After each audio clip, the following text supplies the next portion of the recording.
How important is lower back training for Olympic lifting? What is the number one way you can improve your clean? And should you try a wider grip for your jerk? In episode 8 of the Last Set Best Set podcast, Coach Calvin and I dive deep answering these questions and more. And if you want your question answered in the next episode, then make sure to check out the link in the description below. Welcome back to the Last Set Best Set podcast. I'm Coach Brian. I'm the owner of Big Ben Strength, and I've been teaching Olympic lifting for 10 years now. Hey everybody, this is Coach Calvin. I am current captain of Lindenwood University's national champion weightlifting team, as well as a coach in the space of weightlifting. And today, guys, we're going to be answering some questions that you submitted to us. So question number 1 comes from Zador Plaster, who asks, what are the best things for your lower back? So lower back training is kind of maybe it's more of a hot topic now than it was when I kind of first started getting into lifting. I feel like I'm seeing way more people talk about direct lower back training than ever before. And so I've got a couple different things that we want to touch on here. So the first one is, in my opinion, you should train your lower back just like any other muscle group in your body. Your lower back needs to be strong for Olympic weightlifting so you can hold your positions off the floor and in the squat. And just like we would want to have stronger quads to be able to get out of a clean or a squat easier, you should probably want to have a strong lower back so that you can hold your positions really well. Do you guys do any sort of direct lower back training? For Lindenwood, we don't have programmed anything. Our accessories are a little more up to us here. Mm-hmm. Like we'll get 2 lower body accessories, 2 core accessories, and a prehab kind of injury-based accessory, like in a given day, for instance. And then it's kind of up to you how you decide to split those up. So obviously a coach can help us out. We definitely do want to be doing some sort of, like lower back targeted thing. I will say most of the time when I utilize them, I'm not really loading them up that much. Like I'm doing a back extension, body weight, getting like a pump, getting some blood flow in my lower back for a few sets, and then kind of moving on with the workout so that it's not adding a ton of fatigue that's going to, really impact my lifts the next day. That's the big thing about lower back. If you go ham on something, you can like ruin your Olympic lifts for the next day. Like you will like not be able to get into your start position. You'll like just feel really bad. Lower back is like one of those things that really affects the Olympic lifts when it's sore. Yeah, 100%. Yeah. So while we want the lower back to be strong for Olympic lifting, like how we get that done is usually through kind of normal weightlifting training. So in normal weightlifting training, you're really going to see a lot of strength work in the snatch and the clean pull. Squats are also, I would like say, are going to help improve your lower back strength. So we're getting a lot of that done already just through normal weightlifting training. Now, there's some things that I like to do that I can add into that are going to be lighter. So GHD hip extensions are a huge favorite of mine. Those I keep in my programming at least once a week, kind of just all the time. But again, we don't really load them up crazy heavy. I mean, very rarely do I ever see anybody doing more than about 100 pounds on the GHD hip extension in our programs. I prefer to just do some lighter, moderate. Still going to feel challenging while you're doing it, but it's not going to absolutely wreck your lower back. Are you talking about like a reverse hyper? Is that what you mean by the GHD hip extension? No. So if you have a GHD, you're facing the ground, and we are bending at the waist and extending back up to about parallel. So GHD hip extension or back extension kind of used interchangeably sometimes. So you're moving your legs, or you're moving your back on there? You're moving your back. Okay, interesting. Yeah. So like the reverse hyper is like the opposite, where you're laying face down and you're just moving the legs up, and it's like attached to the machine. It's also a good exercise and pretty much very similar for exactly. And the reverse hyper is a great lower back exercise. It's also kind of a whole posterior chain, but so is the GHD hip extension. They're almost the exact same movement, just moving at different points. But I don't really find that we need to do all that much more than that. Now, if I do put lower back training in there, like the GHD hip extension or back extension or reverse hyper, I'm usually going to do it In our training split, usually day 1 is high volume Olympic lifts. Day 2 is our strength work with a little bit of Olympic lifting. I'm usually going to do the direct lower back training on day 2 because on day 3 we have a little bit of a less important day of training. So if your lower back is fatigued, it's not really going to make that big of an impact on your training, and I'm kind of planning for that. So if you are going to do that, I would keep that in mind. You should usually do it on the same day at the end of the workout of your most lower back dependent day of training. That's one thing that I keep in mind. So another thing with lower back stuff, it's been really popular. I see a lot more people doing Zercher deadlifts and Zercher squats. So if you don't know what that is, Zercher is when you are holding the barbell in the crook of your elbows, usually like crossing the arms or holding onto your arms in some way and holding that bar there. And it can, it's just going to work your upper back a lot more. And then if we're doing a Zercher deadlift, which I'll show a video of here for the YouTube listeners, we are usually ending up with a pretty rounded up lower back all the way up as we move the bar up. So it's definitely a lower back dependent exercise. I want to talk about those specifically because that's what most people are thinking of right now in the strength community with lower back training. I think they're a fantastic exercise, maybe more so for sport athletes like wrestling and football possibly, but not necessarily for Olympic lifting. And the biggest reason for those is like because we can go heavy on those, the intensity of the exercise is pretty high. And I just prefer to save my higher intensity exercises for exercises that have a direct carryover to the Olympic lifts that I know are always going to help. So snatch pulls, clean pulls, back squats, front squats. I'd rather just save the intensity for those more important exercises and not for the deadlift or Zercher squat. But I know that you guys, if you do Zerchers, you guys are usually doing them in carries, right? Yeah, so we'll do like a lot of different forms of carries, and again, kind of back to what you were just talking about too, with how fatigued you are and how ready you are for training the next day. A carry, you're gonna feel just fine the next day, most likely. Yeah. Like it's not gonna affect your training in a major way. That is, if you're loading it appropriately and doing a normal amount of volume on it, like a normal amount of steps. And so, however you choose to do this, it should be kind of probably periodized in some sort of way too.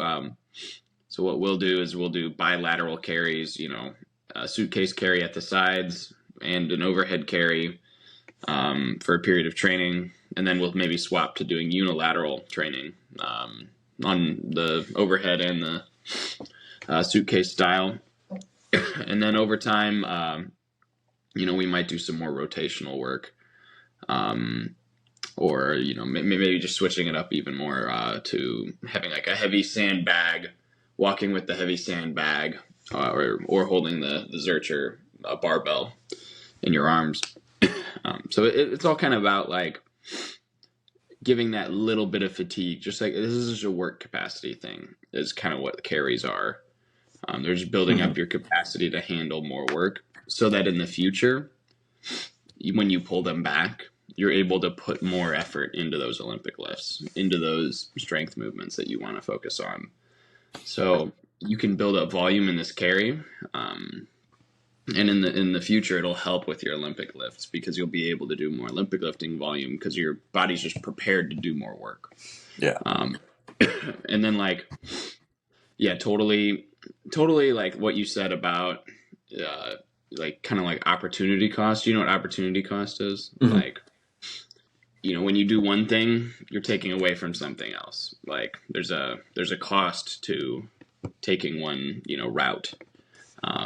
For instance, doing like a Zercher deadlift, that might be pretty fatiguing even at a lower weight, like 135 pounds or 185 pounds.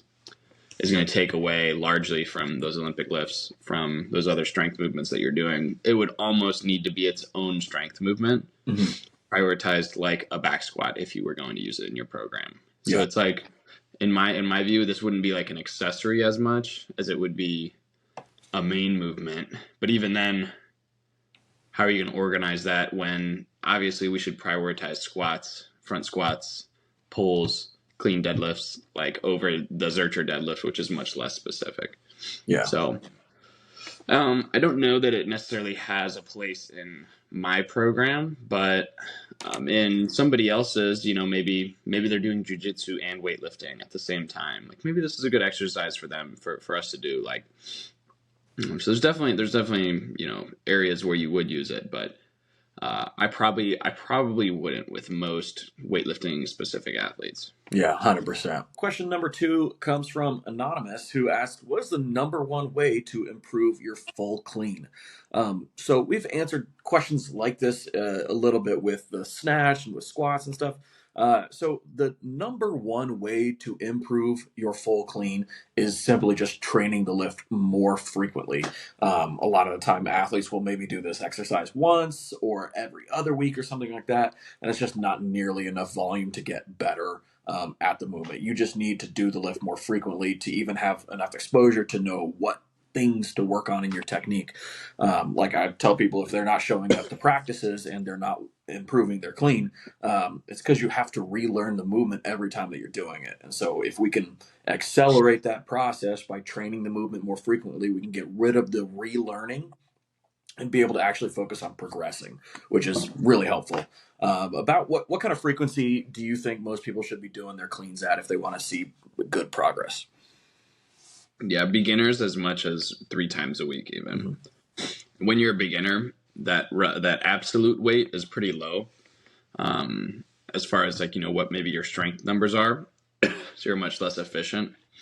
So for instance, maybe you're back squatting 315, 365, but you're only doing cleans with 135 or 155, maybe 185. Mm-hmm.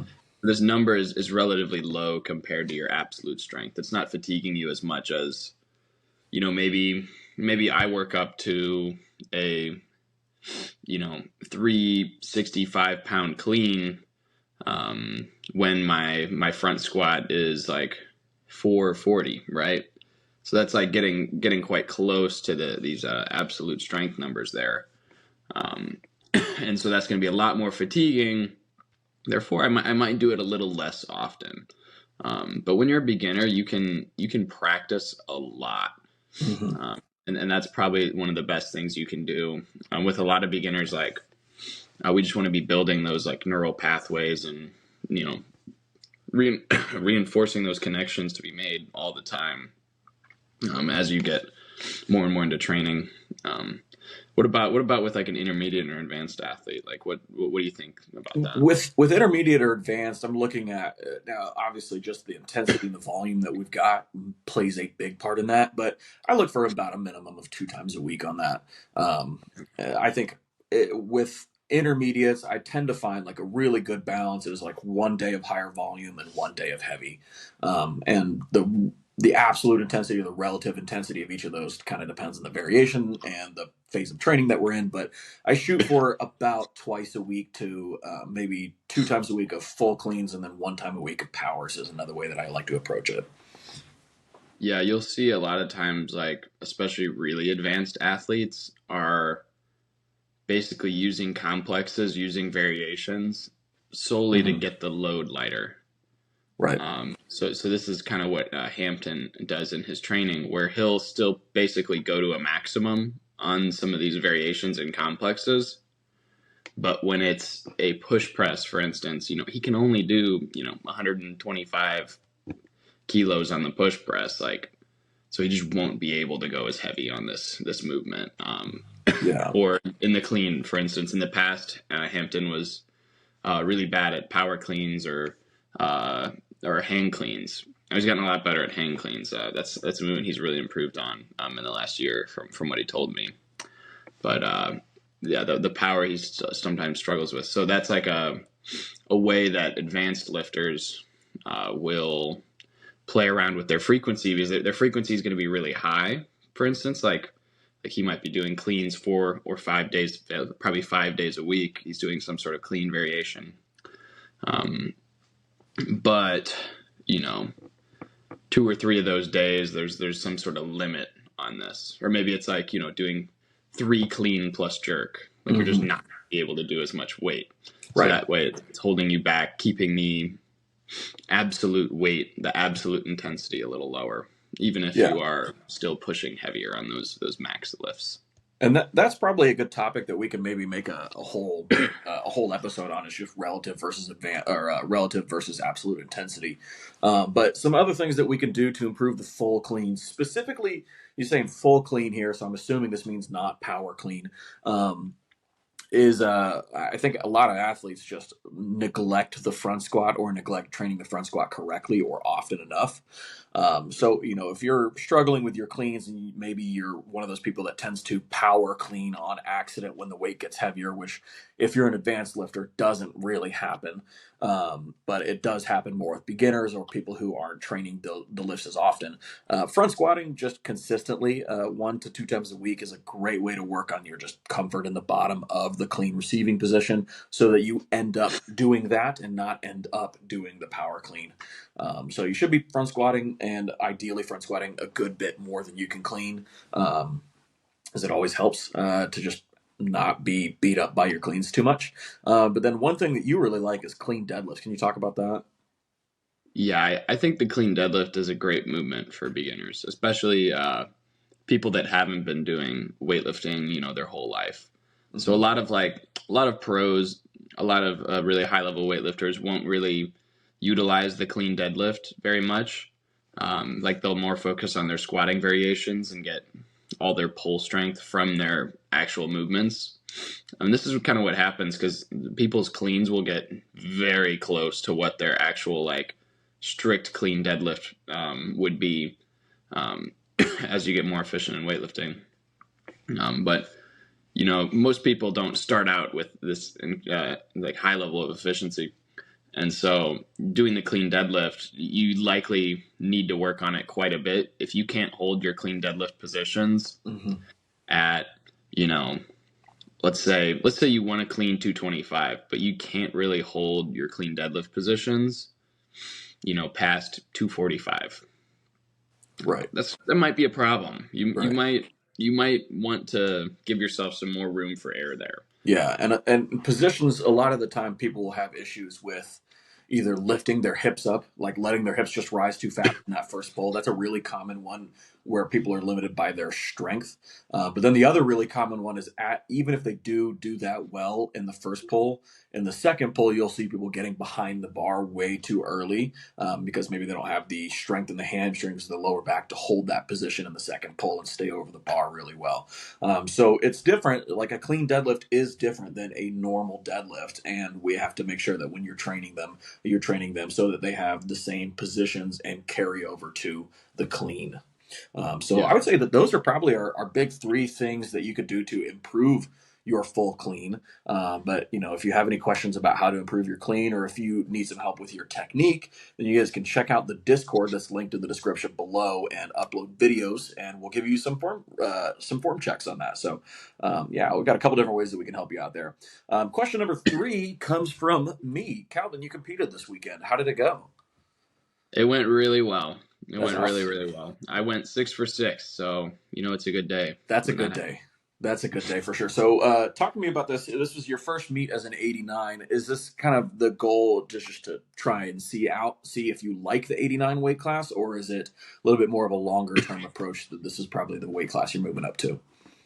Yeah, so actually I did compete as an 89 this past summer. So at junior nationals, I weighed in at 85 kg.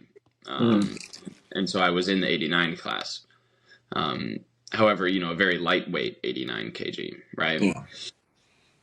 And so I think it's really important to take a meet like that. When you're trying to go up a weight class, you're probably not going to be do it all in 3 months, 4 months. You're not these weight class gaps, especially with the new ones that they've released. The new weight and we could talk about that. I think we should do that in the next episode. Cover the new weight classes. That'll be cool. Yeah, yeah, and so especially with those, it's going to take maybe even as much as a year to actually fill out your weight class, your next weight class. And so it's good to take a train through meet like that. Not every meet is super important, and it's good even if again, that was the national championships. It was my last national junior championships. Could I have placed better if I was an 81? Yeah. Does it matter? In my opinion, not really. It didn't really matter to me. Like, I don't really care. I'm focused on more longer term, bigger goals in the sport. If all that matters to you or whoever else, is getting first at the youth championship or getting first at juniors and then your life's complete, then yeah, sure. But if you want to be good at this sport in a few years, you might want to take a different approach to taking an off season, going up a weight class, kind of like I did. And I actually saw a lot of, I would say like really good gains with going up that weight class in my lift. So yeah. So what were your lifts before you went up to this weight class compared to this last one? So let's take the last meet, junior nationals, compared to this one. So my best numbers as an 81, when I was an actual 81, were 121 snatch. Okay. And a 150 clean and jerk. So for the pounds people, that's 266 and 330. There you go. Yeah. Yeah. And when I started to gain weight, I got up to I went from like 82 to like 85. Didn't see a ton of gains there. When I went from 85 to 89 was when I saw like the big jump in like a lot of my lifts. And I did this in a really good way. I was putting on a lot of really high quality mass, as opposed to, just eating a bunch of fast food every night to try and gain weight. Shout out to BA Sports Nutrition, Katie, for helping me out. She was super, super helpful, and I'm still working with her now. So then once I was a filled out 89, quite quickly my clean and jerk shot up over 10 kilos, almost over 15 kilos even. So it went from 152 at like 85 to being 170 at 89. Oh, and 170 is a huge, that's a big milestone weight, because for anybody who doesn't know, like in weightlifting, that's 3 slabs of beef on each side. That's pretty crazy. And it's something a lot of people may never be able to do. So that's awesome. Congrats. What about on the snatch? On the snatch, I haven't seen quite as much progress yet. So I went from 121, and I have made a 130 like sort of training make. Mm-hmm. Like I was on the front of my platform and I got under it and was walking forward, but the rack was right there, so I had to drop it. Yeah. So and then did you do 130 from the blocks as well? Yeah, I have block snatched 130 as well. But overall, like I can just feel like the amount of volume that I'm doing above a 110 snatch is like massive. Like a 110 plus snatch, like 115 doesn't feel like it's this crazy heavy lift anymore. So that's kind of how like some good PRs are coming in the future too. Yeah. Whereas with clean and jerk, it was a lot more strength dependent, especially in my rack position and my like trunk stability. Mm-hmm. As well as some other, technical things about the jerk that I've figured out lately. But yeah, so I just seen a ton of growth there. What else about the meet? So you also so you went 6 for 6. What were the lifts that you hit, and why did you go with those attempts? So I decided that I wanted to hit 115 as my last warm up in the back. Okay. And we would basically go from there. So I had written in 116. So if 115 was bad in the back or I missed it or something, then we would just go 116. It actually was really good. 110, 113, and 115, my last warm-ups, were all awesome in the back. Mm-hmm. And so I'm like, you could put me 118. Yeah. And went out, made that. It was a little shaky, I like over-pulled it, and I like pulled it really high, little nerves on the first snatch. Then I was going to take 121 in the back to go out for maybe 23 or 24. But I missed it in the back. It was the craziest miss. Like I'd never missed a lift like this. I like basically clarked it. It was really weird. Oh. My coach looked at me. He was like, "Are you injured? Are you okay?" And I'm like, "Yeah, I'm fine. I don't know what happened, but I'm fine." and then I said, "I guess let's just go out for 121 then." Oh man, that's stressful, because if you're taking 21 in the back and you're planning to go bigger, you are probably looking at like you're probably gonna have to go out like almost immediately to take that 21. Was that true, or did you guys have a little bit more time than that? It was probably about 2 minutes. Oh man, that's cutting it Yeah. close. Yeah, it was definitely quick. I'm used to taking quick rests during my snatches. That's good. Especially even at heavier weights doesn't fatigue me a horrible amount. But yeah, it's definitely one thing to like miss this in a wild way and then have to go take it on the platform. But I was like, I'm fine. I don't know what happened. Like, it was just the weirdest mental blip. Like, Yeah. So I went out, and it was a little weird maybe on the platform still too. It didn't really feel like my normal snatch, but I made it. 3 whites. Yeah, that's all that matters. Yeah.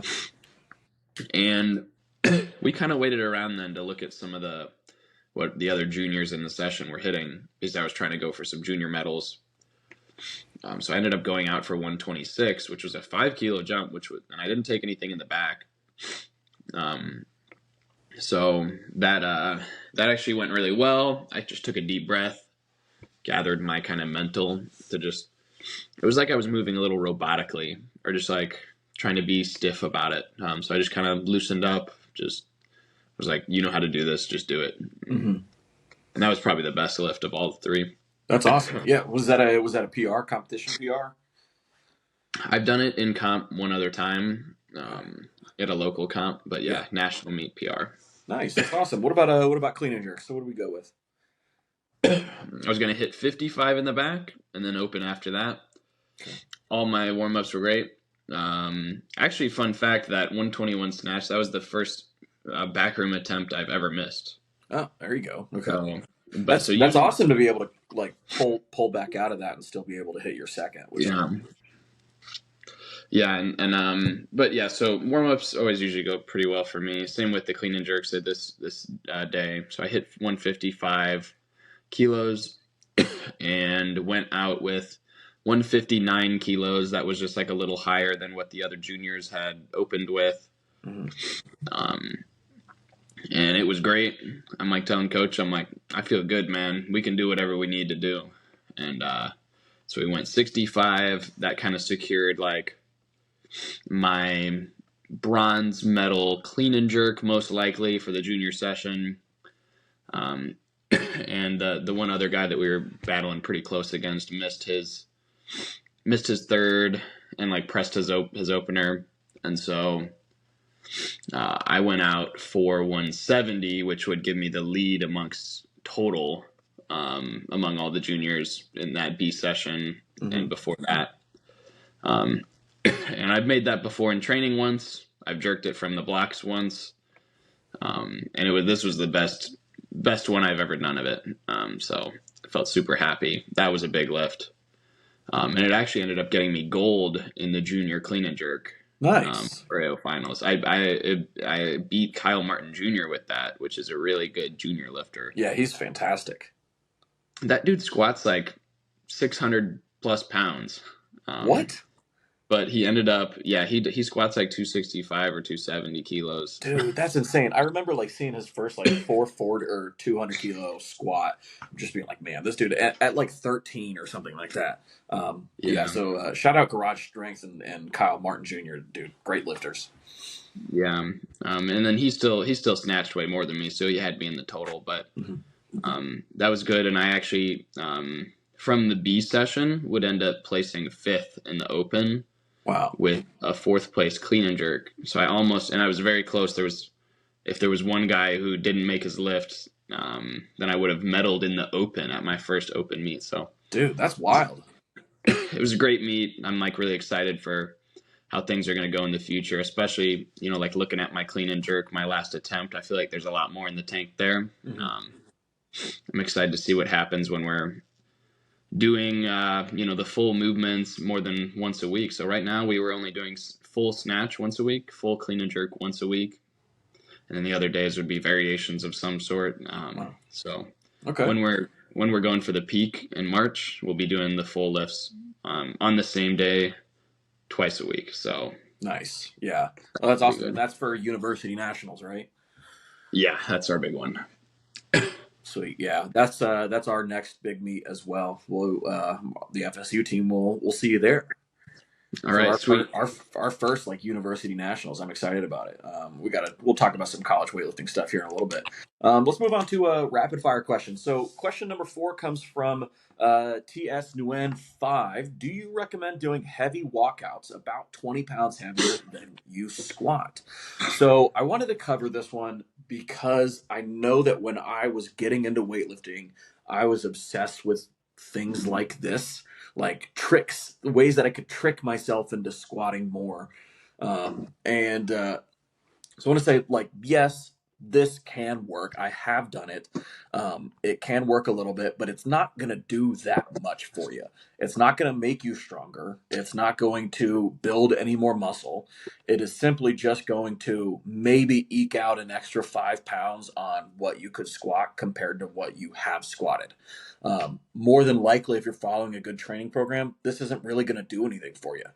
But if you aren't following a good program or you haven't tested your squat in a while, some people may try this out as a method and see some benefits. But are those benefits because of the walkout, or is that benefits because of just the training that you did leading up to this? So I think that this method can be effective, but I would say broadly, it doesn't really do all that much. You're much better off just following a normal squat training program. And I've got a video coming out about this in a little bit, in a few weeks. So keep an eye out for that. Absolutely. And yeah, and if you're watching this when it has come out, then the link for it is up here somewhere. Now there are some other things that you can do with this. You mentioned front rack walkouts and jerk dips. You want to talk about those a little bit? Yeah. When I thought about this, this question, first went to my brain. Well, I've never done a heavy walkout, and I've squatted a lot of weight, so Yeah. I'm not sure if it's needed. But that's not a good. It's not exactly the best scientific method we can use to say if it works. Um, but one thing I have done that I did see some success from was jerk dips, with a heavier weight than I would be able to jerk on that day. Mm-hmm. I actually do this with a couple of my athletes as well on their front squat days, so they can get a little extra practice if they struggle with the dip drive portion of the jerk. Yeah. So this drive, you kind of call these a pop up the way I do them, because I still pop it up to my like eye level and then re-rack it and catch it again. Okay. But it's just working on the timing and the positions of the dip and drive, which this isn't to make your squat better. This is to make your jerk better. Right. But I actually think this can help a very specific set of people a lot. Other than that, a front rack carry is something, you see Team China doing these, for instance. This may be good for someone who, perhaps has issues with their front rack, mobility-wise, or perhaps they get lightheaded a lot and you want to work on that position just a little more, just isolate it. Yeah. But you had kind of a bad experience with them, I believe, right? Yeah, I've done back rack walkouts. Those are fine. I've done some front rack walkouts. And I actually, first time I did these, I blacked out. You have to be really careful with where you put the bar. And I blacked out and like barely got one end of the bar in. Didn't get the other one in. The clip like came off, and I passed out. I was on the floor, and I like came to, and the bar was hanging above me, like where the plates were, and it was like sliding down. I very nearly had a really terrible experience with front rack walkouts. Now, that's not to say front rack walkouts are the problem. Could have just had the bar in the wrong spot. But I don't find that they're all that worth the benefit, especially with depending on how heavy you go over your front rack or over your front squat max. I do love jerk dips. I think that they are jerk dips and jerk drives. I think one of the more underrated exercises for improving your jerk.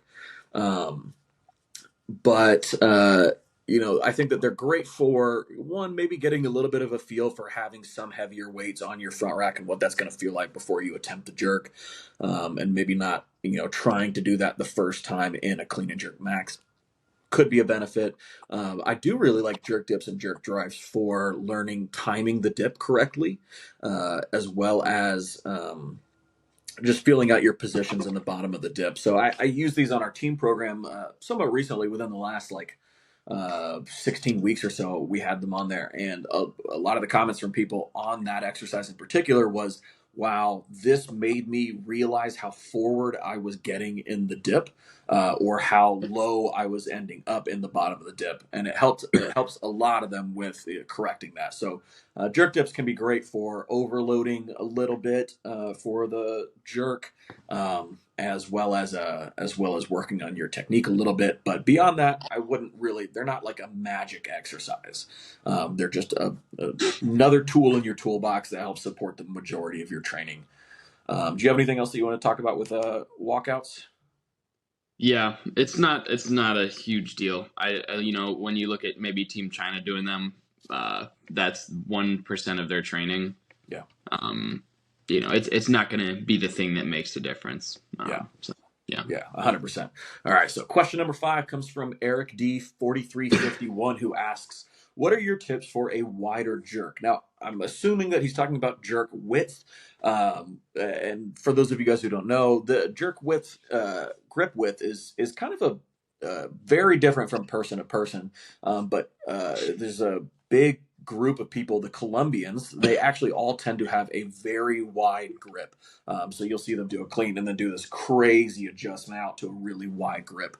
And it can have some benefits. So, um, for lifters, a wider grip will decrease the range of motion that the bar has to move. If your hands are narrower, bar has to go further to get to lockout. If it's wider, bar has to travel less distance to get to walkout. So that could be a huge benefit. It can be easier to be fast under the bar because of that lack of range of motion. But there's some trade-offs to it. So, I would say um, whenever you're making changes like this, really got to consider when you make these changes. I think people make changes like this too quickly, or on a whim, and they're just like, oh, this athlete does that, I should try that. And then it's just not the right time. So if you are going to make changes, when is the best time to make changes like this, Calvin? The furthest out from a competition as you can. Yeah. So now, if you're a beginner lifter, you haven't even thought about competing yet. You're just doing this stuff for fun.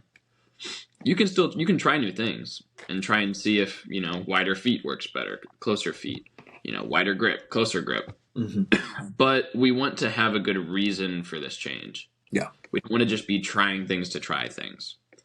So a few reasons why you might change your jerk grip would be, for instance, maybe you're the kind of person that cannot drive the bar very high. Maybe you're, a weaker, less powerful lifter. You just know that you can't get a lot of height on this drive. It might be worth it. If you already have good shoulder mobility and you can get into those positions well, then it might be worth trying, because then, yeah, you're already there. You don't have to do a ton of work to get your shoulder mobility enough to get out wider. Or, for instance, maybe if you have really long arms, and so that drive, if your arms are closer, would be much, much further compared to someone with short arms who probably doesn't need to do this and should just prioritize that stability in the rack position of having the arms closer. Yeah. Yeah. So if you are going to make this change to a wider grip of the jerk and you meet all those criteria, then the biggest thing that you're probably going to need to work on is your shoulder mobility if you don't already have great shoulder mobility, specifically external rotation of the shoulder. So if we're here, we are rotating our palms back to behind the head. That is the range of motion that we need to have for a wider jerk grip. It's what a lot of people struggle with in the front rack position. So if that is something, we're going to have to work on that. I would recommend dumbbell external rotations. Those are a great way to, especially with a controlled eccentric, those are a great way to build up external rotation of the shoulder and strength there.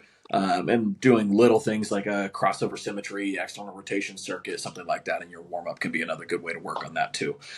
So that would be like a few ways to do that. Do you have anything else that you want to talk about with a wider jerk? No. I think most people find a good jerk width on their own. Mm-hmm. Like usually what feels the most natural is what's going to be best for you. So it might, like, if you have to really force something to try and make it work, it's probably not the best for you. 100%. 100%. All right. Question number 6 comes from Zeeb.wl, who asks, what tips do you have for getting students on campus involved in a weightlifting club? So I thought this would be a great one for us to go over because you're in a collegiate weightlifting program and I coach a club weightlifting program at FSU. So we probably got some good insight here. If it's a club program, it's tricky because a lot of the time you're trying to figure out how to get students who are already at this school to get involved in weightlifting. And with that, you've got two types of people. You've got people who have done weightlifting already and want to get back into it, or you've got people who haven't done weightlifting and don't know anything about it and want to get involved. So, this is kind of tricky. Part of it comes in the recruiting process. And right now, the big recruiting that we're doing is just posting our people on social media and getting them to repost stuff so that their friends who maybe train with them or who might be interested in it will join the club. And that works pretty well. If you're trying to get people on campus involved in weightlifting that maybe did weightlifting or could be good at it, you maybe want to see if you could talk to athletes in other sports or athletes who are in other club recreational sport programs who maybe just are more athletically inclined and talk to them about maybe doing some sort of combo event or combo recruiting event and getting them to kind of participate in some stuff. From the coach perspective, what I have worked really hard to try and do is two things. One is making practices fun, and I actually think that that's a little bit more important than the second part, um, which I maybe wouldn't have agreed with years ago. But making practices fun so that I can get people to continue coming back, and if I can get people to continue coming back, then they're going to talk about it with their friends, and then they're going to bring more people in, and maybe that looks like. We're at a pretty big name school in Florida, FSU. So maybe that looks like one of the people on the team did high school weightlifting here in Florida because we have that huge advantage, and they are really enjoying it in college. And then a couple of their friends who maybe are a year or two behind them graduate, are looking at schools to go to, and they see that we have a club program, and they want to come and do that as well because they want to keep the ball rolling with weightlifting. So I think making practices fun for the people who are already there so they keep coming back is the most important thing. The second most important thing is getting results for the lifters. So if the lifters are seeing progress, then they're going to want to keep doing it. Generally, it's a lot easier to keep people involved in a sport if they're actually getting better at it. So I would say like getting results on the coach side of things is really helpful. Um, and then usually if you can combine the two, making practice fun and getting people results, like when we have our like heavy training days where we just had our heavy last heavy workout of the semester before everybody goes home for break and we come back in the next semester, dude, we had like 8 people PR and it was a little bit of an unplanned heavy session, but it worked out really well. Because of that, the practice was fun and they get the results. So they're more bought in. They're going to keep doing this over the break.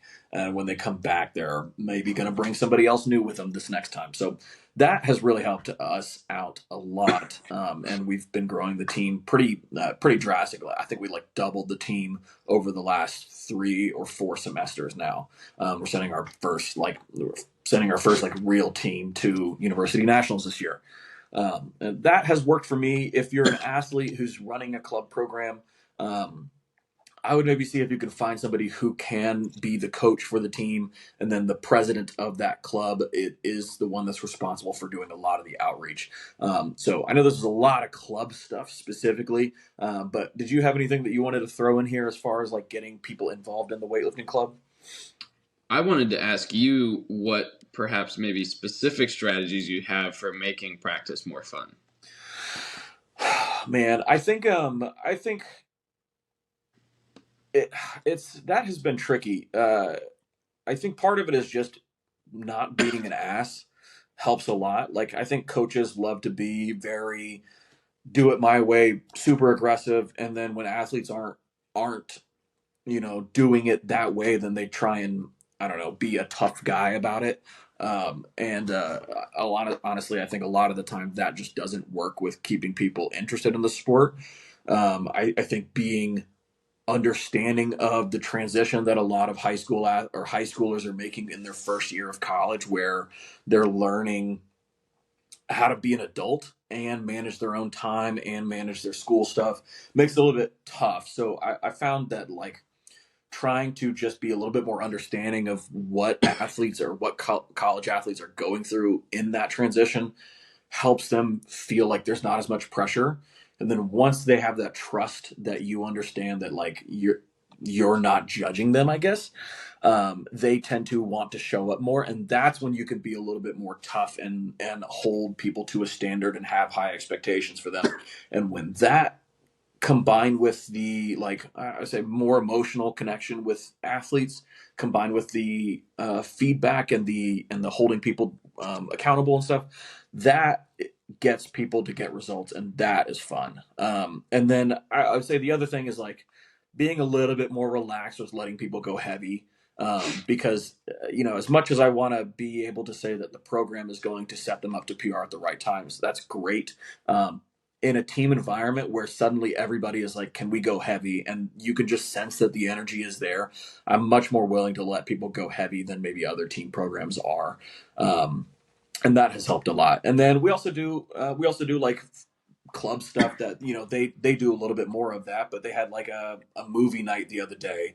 It was just like stuff that is not weightlifting related, but is fun to go to. And then they've had a barbecue one time. It's just other stuff like that has helped getting people involved. It's not so much about getting people involved in weightlifting as it is getting people involved in a some sort of club environment where they're making friends at school, because that's what a lot of younger college students struggle with. So yeah, hopefully that answered your question there. Yeah, I think one interesting way we make practice more fun at Lindenwood is we have like a group playlist. Nice. Like we send the link to the Spotify playlist into the group chat, and then anybody can add like we'll say like add 3 songs. One person can add at most 3 songs, and so then everybody's gets some of their music represented in the gym. Yeah. As well as actually like, while this might seem a little counterintuitive, is having like a good structure of your practice. Yeah. Like I think people do actually crave structure. Agreed. While maybe not everybody can make it at a certain time, having a set practice time, I think is really important, especially for getting everybody in there and feeling that community and making those, relationships with people you might not have already hung out with. So maybe whether it's 3:00 is practice time. If you can make it, be there. If you can't, get your workout in another time. I think that's an important thing to focus on. Structure for sure has helped our team out a lot. Where maybe the last 2 semesters is a little bit more loose with that. This semester we really were tough on creating structure for people, expected times that they're supposed to show up, warm up, and then be ready by.